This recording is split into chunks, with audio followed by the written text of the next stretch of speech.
It is now 496 days that Hamas is holding hostages in captivity inside Gaza. 76 hostages remain in the terror dungeons, some alive, others not. Hello everyone, I'm Westropp-Evans, and today is February 13th, 2025. This is the live daily briefing of the Israeli Citizen Spokesperson's Office. Israel is hoping Hamas releases the hostages, but is readying for war if Hamas keeps them.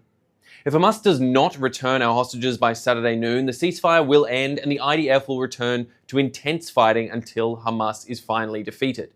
These were the words of Israel's Prime Minister Benjamin Netanyahu, who announced this after Hamas said that it will not release any more hostages. Thousands of IDF troops are readying to continue war against Hamas monsters. And this was meant to be the fourth week of the hostage ransom deal. 3 hostages were scheduled to be released this Saturday, traded for murderers. 6 hostages were scheduled to be released next week, together with the bodies of 8 murdered hostages, also traded for those who would murder them given the opportunity. Now, even if that happens, Hamas will still hold around 65 hostages in their dungeons. And over 12,000 trucks carrying humanitarian aid have entered Gaza during the hostage ransom deal. That's over the last few weeks alone. These trucks carry food, water, fuel, gas, medicine, tents, and more in accordance with the deal that Israel made with Hamas. And what does Hamas do? Well, Hamas instead plays games to stay in power at the cost of the hostages and the civilians inside Gaza. Every day that Hamas plays games is another day of torture for the hostages that they hold. And every day that Hamas plays games is a day that it is clear that Hamas, who vowed to do October 7th again and again, given the opportunity, can never be our neighbors again. Now, Hamas announced that it was keeping the hostages as the US and Israeli leaders were meeting. US President Donald Trump said that if all the Gaza hostages aren't returned by Saturday at 12 p.m., I would say cancel the ceasefire, let all hell break loose. Well, in response to President Trump's words, here's what I would say. Direct your blame everywhere that it belongs, including Hamas's patrons in Qatar and Turkey. Both of those countries host Hamas leaders. And despite this, Qatar retains status as a major non-NATO ally and hosts massive US bases. Turkey, similarly, remains a NATO member and also hosts US bases. The US has tremendous leverage over both Qatar and Turkey. Qatar and Turkey have tremendous leverage over Hamas. So if Hamas is keeping the hostages, it's because its patrons have told it to do so. So if the US tells Qatar and Turkey to release the hostages, Hamas will be forced to release the hostages.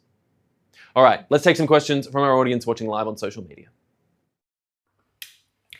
Thank you, Asher. Our first question comes from Rachel on Instagram. What do Israelis think about President Trump's proposed all hell breaks loose plan if the hostages are not returned by 12 p.m. on Saturday?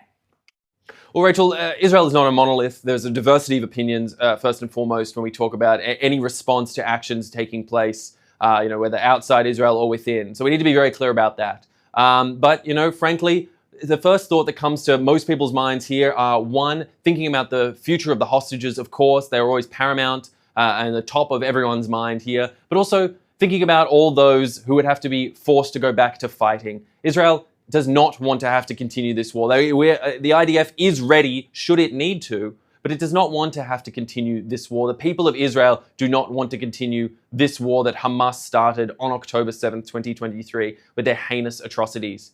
We want our hostages back. We want to be able to return to peace and stability and real peace, not just a piece of paper. This is a sort of sustainable future that Israel wants. And when we hear the words of President Trump, while the support is appreciated, certainly for Israel and the cause of the Israeli people, at the end of the day, the idea of all hell breaking loose is something that we do not want to have to deal with here in the Middle East, or frankly, anyone should have to deal with anywhere around the world.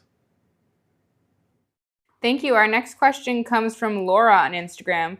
Do we know any details of a possible phase 2 of the ceasefire deal?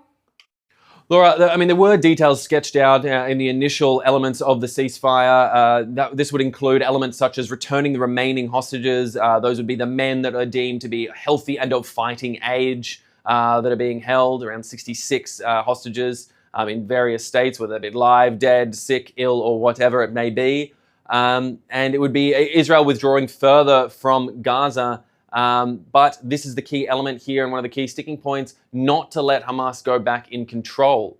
And these elements are all meant to be negotiated throughout the course of phase one. But as we see here, the situation we stand in at the moment, Hamas is not even willing to execute phase one as was intended. They are trying to live in a situation where they get concessions from Israel, they get Israel to move out of Gaza, to give it back, hand it back control, and yet to still try and keep hostages as some sort of sick insurance policy for them and theirs, so that they can hide in between them and use them as human shields while they launch heinous attacks against Israel and the Israeli people. I mean, this has been the goal of Hamas the whole time. As I've said many times before, but it bears saying again, we're making a deal with the devil here, and the devil certainly does not play fair.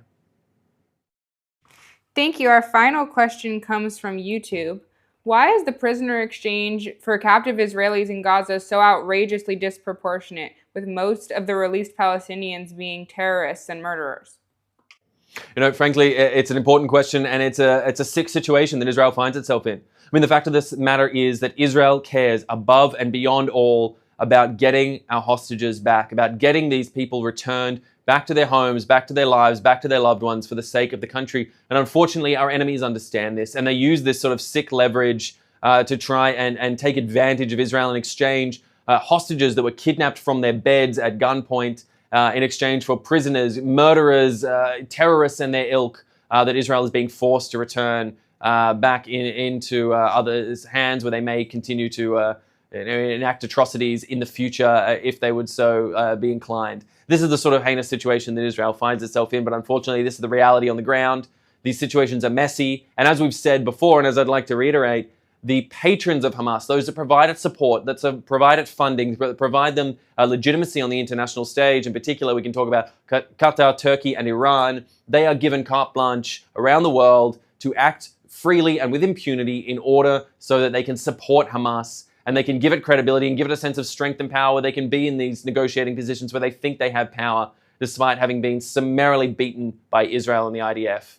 Unfortunately, this is the reality we live in. It's a messy region, it's a messy time, and we just want our hostages back.